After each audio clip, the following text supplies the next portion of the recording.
I'm going to try to do this on my laptop. From the monitor, it looks like the picture is pretty crappy, but maybe it'll come through a little easier. And if it does, then it'll be easier to upload to YouTube. Easier than my phone, anyway. That always gives me problems. So I'm going to try this and just start with a simple, shorter video because I wanted to follow up on some principles I don't think I got into as much, and I probably should have led with. Um, in discussing health and fitness and kind of what the key components of success are, because you can know all the knowledge portion of it, but it's really a psychological game. And it's the same thing that uh, we would tell clients as counselors when trying to get them to change destructive habits. Um, a big part of it is ownership and not coming up with excuses for why things are somebody else's fault or the world's fault. Or in the case of dieting and fitness, your thyroid's fault or your metabolism's fault, or yeah, maybe those people are able to achieve those goals. That's because they were just born that way, or they have better genetics, and all that nonsense. And basically, it's calories in, calories out, more so than, I understand people can have bad genetics or thyroid issues. The thing is, nobody has genetics so bad or a thyroid issue so bad that they can't lose weight or achieve any measure of success at all.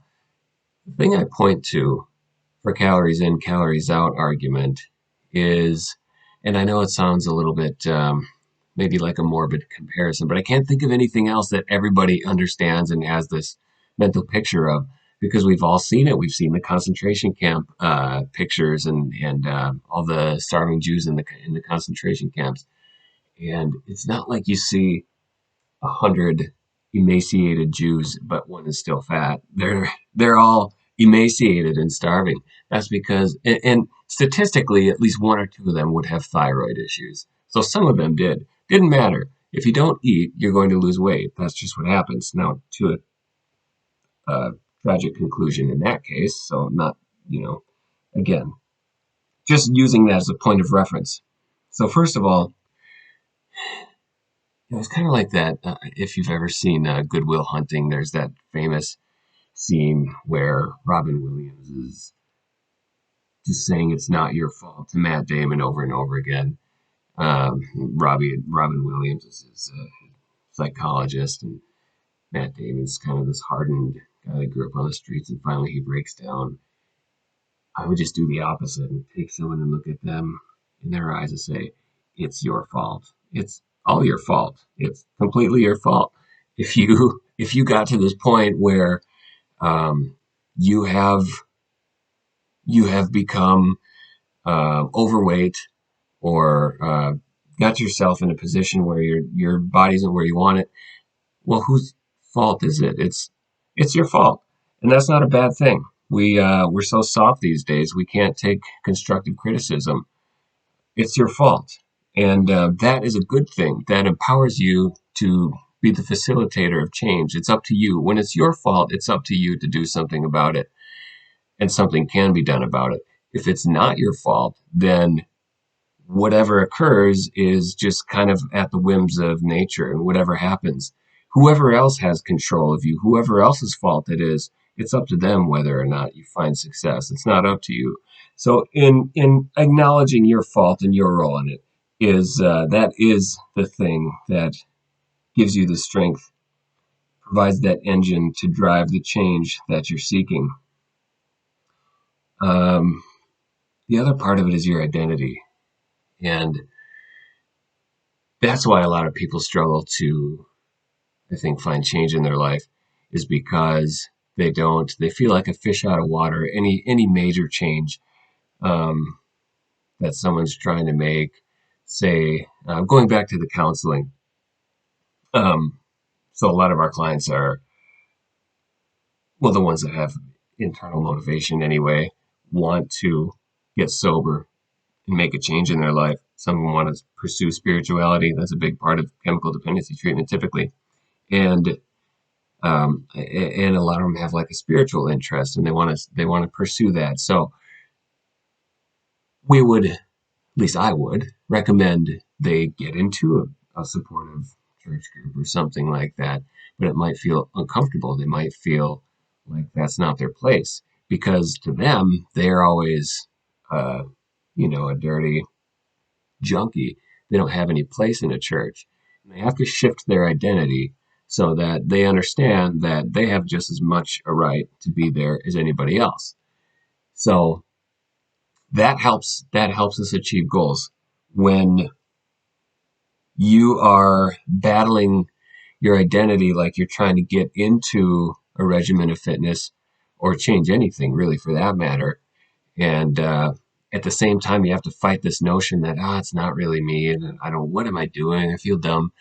That is an identity issue, and you need to switch that over to um, I'm now into health and fitness. This is a part of who I am, and this is a part of what I do.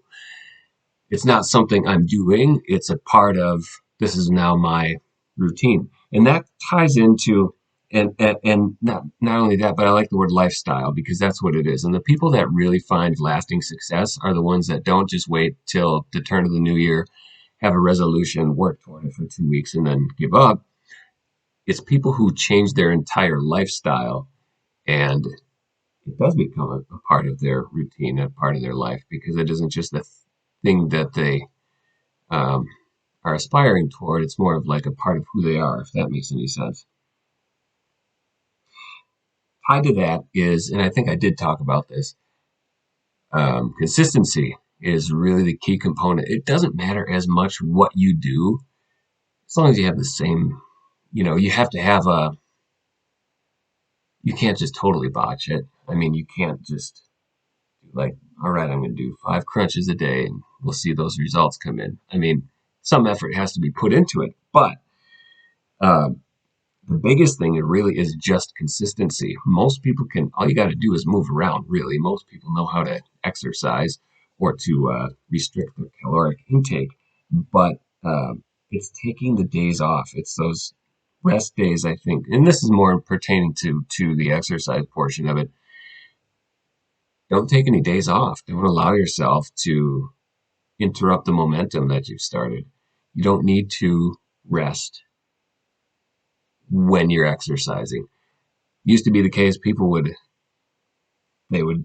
subject themselves to difficult physical labor every single day. You look at like old school farmers back before we had all kinds of equipment to assist in things like that, and even modern farmers, or factory labor or whatever. You don't have to take a day off. Your body will be fine. You don't need a day of rest when it comes to exercise. Um, if you're trying to build muscle, lay off the muscle that you worked the previous day and focus on a different muscle. But that doesn't mean just because you're letting muscle rest doesn't mean you're taking a day off of lifting entirely. And again, that's what I would emphasize, quite honestly. If you want to see lasting changes and um, increase your BMR so that it isn't such a struggle and it's easier to succeed because you've increased your metabolic rate, then I would suggest the lifting. And understand that cardio is overhyped. Not that it shouldn't be done at all. I should do more, honestly. It's good to have a healthy respiratory system or cardiovascular system. But at any rate, I would recommend not taking a day off. Do it every day and solidify that routine. It's not kind of in line with taking ownership is making sure that you're not coming up with excuses of why you can't. There's not enough time in the day. I hear that a lot. And some days are really busy. Like it'd be hard for me if I put in a 12-hour day to squeeze a workout in there. The good thing is you can do that, especially if you're lifting. You don't need to spend hours in the gym. You can get a good solid workout in. Today, all I did is my shoulders and my traps, and probably did it in a half hour. So you can do that. A lack of time or whatever other reason there is to skip is not a valid reason. You want to save time, skip a meal. Well, that's unthinkable. I can't just not eat. Well, yeah, you can. Actually, you can not eat for like 50 days before you kick the bucket. I fasted for a week and I was just fine. You can do that. It's not gonna kill you.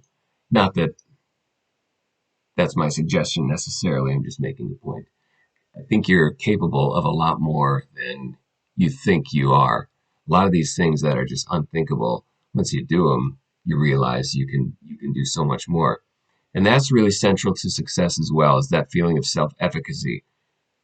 Really, that's the biggest benefit of getting into an exercise regimen.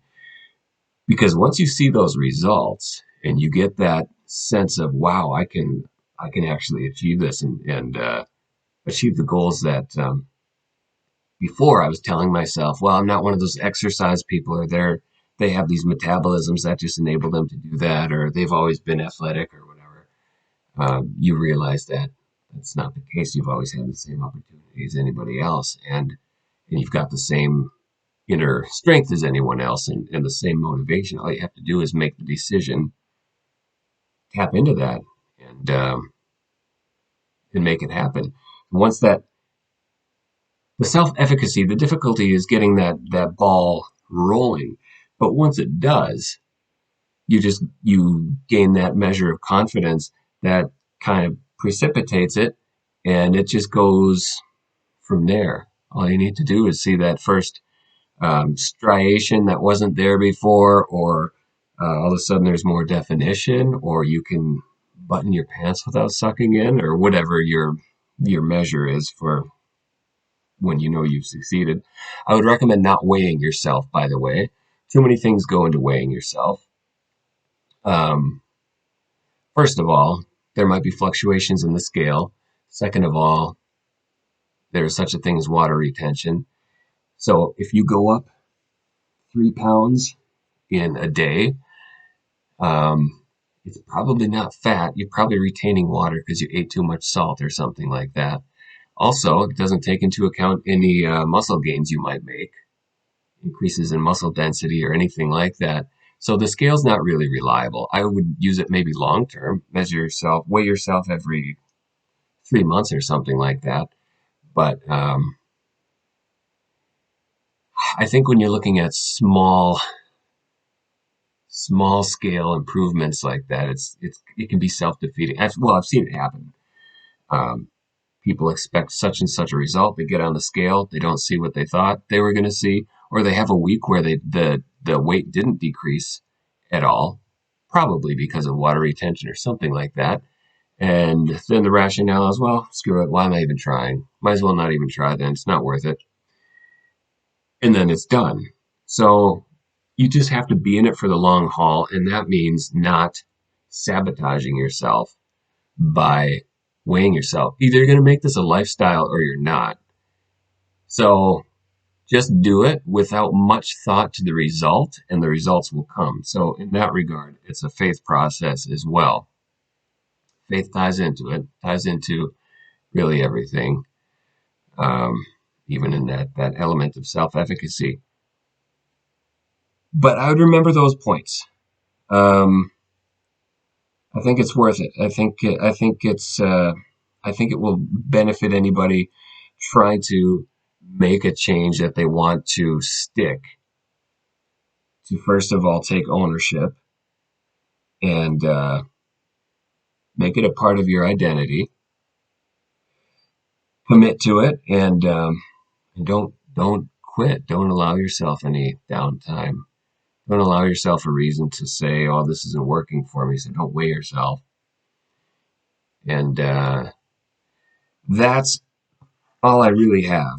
So I'm gonna hit stop on this thing, try to upload it, and see if it actually comes through somewhat clearly. If not, I'll probably just keep it anyway.